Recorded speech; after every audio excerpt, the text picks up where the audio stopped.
ایک دفعہ کا ذکر ہے، ایک گاؤں میں ایک شخص رہتا تھا، اس کا نام عبد الرحمن تھا۔ اس کے 3 بیٹے تھے، تینوں اپنے والد سے بہت محبت کرتے تھے۔ عبد الرحمن بھی اپنے بیٹوں سے بہت محبت کرتا تھا۔ ایک مرتبہ عبد الرحمن نے اپنے تینوں بیٹوں کو بلایا اور ان کو ایک ایک سیب دیا اور کہا کہ اس سیب کو ایسی جگہ جا کر کھاؤ جہاں تمہیں کوئی نہ دیکھ رہا ہو۔ جو ایسا کرنے میں کامیاب ہو گیا میں اسے انعام دوں گا۔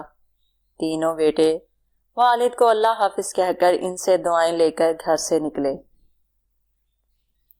دوسرے دن عبد الرحمن نے پھر بیٹوں کو بلایا اور باری باری سب سے پوچھا۔ سب سے پہلے بڑے بیٹے عبداللہ سے پوچھا، کیا تم اس کو ایسی جگہ کھانے میں کامیاب ہو گئے جہاں تمہیں کوئی نہ دیکھ رہا ہو؟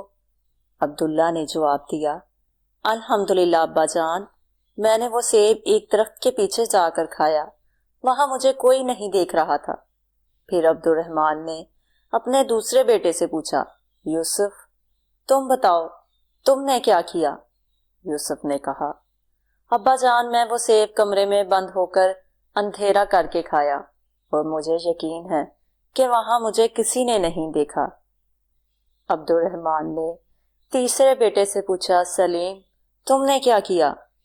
سلیم نے کہا، ابا جان میں نے کتاب اسماء حسنہ میں پڑھا ہے، اللہ کا ایک نام ہے البصیر، ہر ایک کو ہر حال میں دیکھنے والا۔ میں نے بہت سوچا اور تلاش کیا لیکن مجھ کو کوئی ایسی جگہ نہ ملی جہاں میرا اللہ مجھے دیکھ نہ رہا ہو۔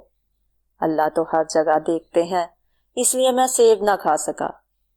عبد الرحمن نے اپنے سب سے چھوٹے بیٹے کی عقل مندی پر بہت خوشی کا اظہار کیا اور اس کو انعام دیا۔